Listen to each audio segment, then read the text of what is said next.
Hello everybody, this is Ogre Boy, and I'm going to be doing my review for the 1999 movie Star Wars Episode 1, The Phantom Menace. So, I put up a poll because I decided to start rewatching the Star Wars movies, and I decided to see if y'all wanted me to review them, and y'all voted yes. So, I'm going to go ahead and be reviewing all the Star Wars movies this month and everything. I'm starting off with the Skywalker saga at the beginning, and then later towards the end of the month I'll work on the spin-off movies. So over the next few days I'll be working on the 3 trilogies, starting off with the prequel trilogy. I'm going in chronological order. So in this movie, set 32 years before the original trilogy, during the era of the Galactic Republic, the plot follows Jedi Master Qui-Gon Jinn and his apprentice Obi-Wan Kenobi as they try to protect Queen Amidala of Naboo in hopes of securing a peaceful end to an interplanetary trade dispute. And they are joined by Anakin Skywalker, a young slave with unusually strong abilities of powers of the Force, and they simultaneously contend with the mysterious return of the Sith. So, if you're expecting prequel hate and bashing and talking about how terrible the prequels are and everything, in the words of the great T'Challa in Avengers Infinity War, we don't do that here. I am a really big fan of Star Wars, and I always have been, and this movie is a really fun movie. I absolutely love The Phantom Menace. It's been one of my favorites ever since I was a kid. I've always just really enjoyed the story. I think it's pretty well written. There are things about it that I don't like and stuff, and I'll get to that in a few minutes, but I wanted to talk about my positives first, because there was a lot of positives, but this isn't a perfect movie by any means. But I think the cast are all great in here, especially Liam Neeson as Qui-Gon Jinn, who's just been one of my favorite characters in Star Wars ever since I was a little kid. When this movie first came out, I was obsessed with Qui-Gon Jinn, and I still just find him to be a really fascinating character. I've always wanted them to do more with him and everything. I haven't watched Tales of the Jedi, which I know shows him and stuff, and they showed him some in the Clone Wars show, but they don't do a lot with Qui-Gon and stuff and everything. I was really hoping that we could see him as a Force ghost later on in the trilogy, but they just didn't really do a lot with him and everything. Part of that was because Liam Neeson was in an accident during the events of the second one. I don't know why he wasn't in the third one, but I think Qui-Gon is just a really great character. But this is a really cool movie. We get to see the introductions to R2-D2 and C-3PO, and see them introduced to each other and how they became friends, and see Obi-Wan and Anakin when they first meet and everything. It's really cool getting to see those moments and everything. And this is just a really fun movie, and Anakin is awesome. Jake Lloyd, who plays him, did a really great job, and as a kid I always felt jealous of Jake Lloyd because of getting to be in this movie, because I loved Phantom Menace, and Anakin was always one of my favorite parts of this movie as a kid and everything, and I still think he's great. I thought he was a perfect casting for this young version of Anakin and everything, and I was actually kind of disappointed that they didn't keep him throughout the trilogy, although it makes sense with the time jump and everything.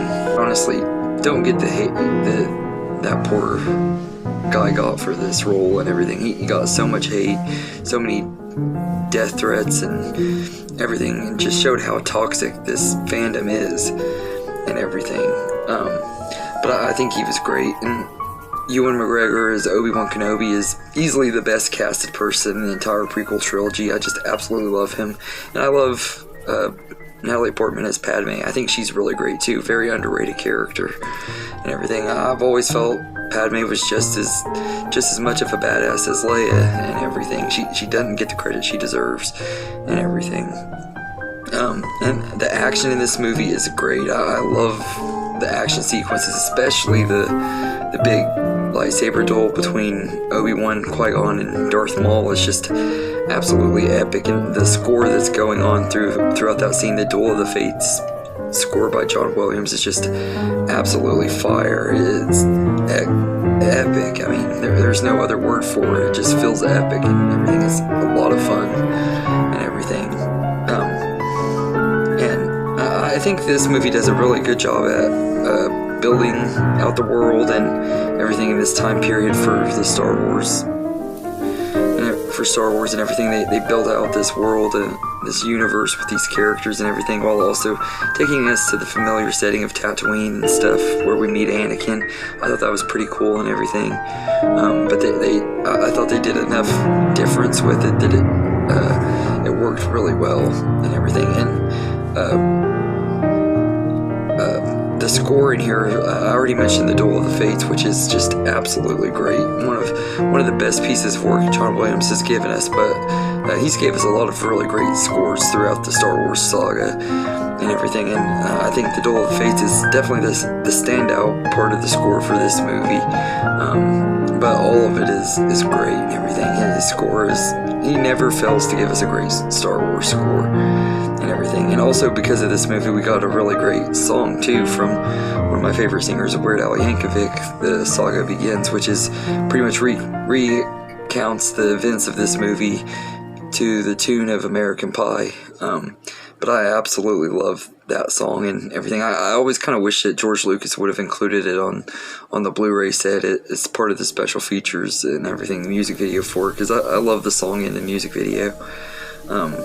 But as far as the negatives go, I don't have a whole lot. I don't really complain about this movie. This is actually, like I said, one of my personal favorites, partially because of nostalgia, but also just I've always really loved the story, and because of Qui-Gon Jinn, like I said, he's one of my favorite characters. I don't know what it is about him. I just always thought he was really cool and everything. Even though he's just in this one movie and a few episodes of the Clone Wars, he just is one of those characters that has always intrigued me. I've always wanted to see them do more with Qui-Gon Jinn and everything. But as far as the negatives go, because this movie isn't completely perfect, it isn't like one of the perfect Star Wars movies. It's pretty good and stuff, but it does have its flaws and everything. But the CGI has aged pretty poorly, which that's something that from the get-go people complained about and everything. And I will say that it compared to most stuff that came out at the same time this movie did that had CGI, like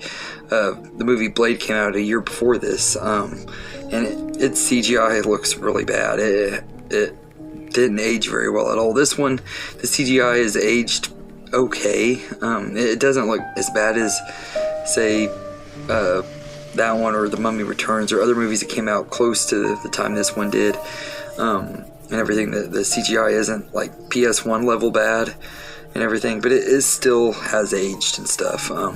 You can tell the difference, but I think that the CGI is kind of mixed for me. It's not very great, but it's not terrible either. And also, I think that the Blu-ray that I got, they enhanced the CGI on it and everything. I don't know if it was George Lucas or whoever went back. They made the CGI just a teeny bit better on the Blu-ray. Not a lot though. It's like I said, it still looks really dated and stuff. That being said, I think it looks better than most of the CGI we get nowadays, and especially like in Marvel movies and stuff. It's pretty sad. Jar Jar looks better than She-Hulk as far as the CGI goes. And also, Jar Jar is not really a negative for me like he is a lot of people. I've never really been a huge fan of Jar Jar. I wouldn't say he's like one of my favorite characters, but I don't hate him either. I know he's there for the comic relief. As a kid, I got amusement out of him. As an adult, he's not really that amusing, but I don't think he's near as annoying, and I don't think he killed Star Wars like a lot of people say and everything. Like he doesn't get on my nerves in this movie like he does a lot of people and everything. I know there was a theory, I don't know if it's ever been proven that this was actually going to happen, but there's been rumors that George Lucas originally intended Jar Jar to be a Sith Lord, which would have been a really awesome twist in one of the sequels, but he got so much backlash, he just decided not to do much with the character and everything. And I don't think Ahmad Best, who plays Jar Jar, deserved all of the hatred that he got. Like, people were so mean and everything, and that's one of the negatives that I have with just the whole Star Wars saga. And it's not even anything to do with the movies themselves or anything. It's just that the fan base is toxic as hell and and everything. I've been a part of this fan base for years, and there were so many people that are so toxic. It's like, it's embarrassing that we call you a fellow Star Wars fan because of the way you act like such a big man baby and stuff. Like, people are just so harsh on stuff and everything. Like, I get criticisms of it, like, and everything, because there are things about this movie that I don't like, and everything. I think the dialogue is pretty laughably bad throughout the whole trilogy, especially in episode 2, but this one still has its moments where the dialogue isn't very good, and I'm not a really big fan of the Trade Federation and political stuff that they brought into the prequel trilogy, just mainly because I'm not into politics and stuff, so I just didn't really enjoy that stuff of the Star Wars prequel trilogy either. There's more stuff throughout that I kind of have issues with that I'll talk about as I go through each movie, but that's really my biggest complaint with this movie is the Trade Federation and stuff like that. Those subplots weren't as interesting as the rest of it.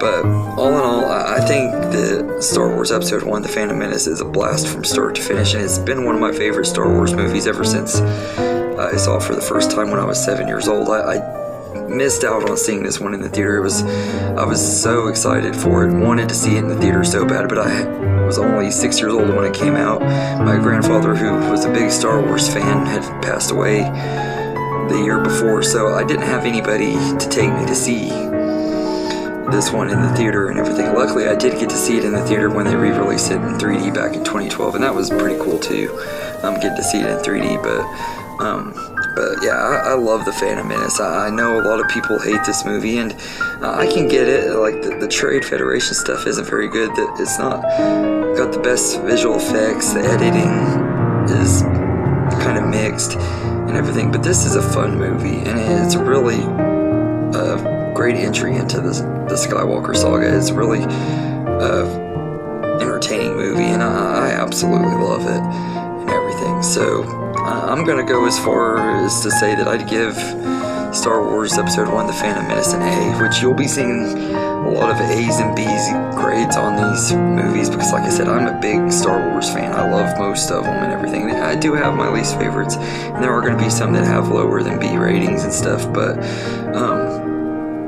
and everything, but I think all of the movies are at least watchable and everything, but this one is one of my personal favorites and everything. It has been ever since I was a kid, partially because of the nostalgia, I think, because this was the first big Star Wars movie to come out after I was born and everything, but it also just comes down to, I feel like it's a really good story with lovable characters, and it's a fun time and everything, so anyway, let me know in the comments what you think of Star Wars Episode 1, The Phantom Menace, and please don't be a toxic fanboy. If you are just going to complain and stuff, then I don't even want to hear it. I don't care if you tell me your opinion. If you don't like the movie, that's fine. Just don't be a jerk about it. That's all I ask. But I hope you enjoyed this video, and I'm sorry if you don't like The Phantom Menace. If you're one of the big haters of it, I'm sorry, but I love The Phantom Menace, and I'm not really that sorry for saying how much I love this movie and everything. So, yeah. So, anyway, let me know in the comments what you think of this one, and I hope you enjoyed this video, and have a good day, everybody.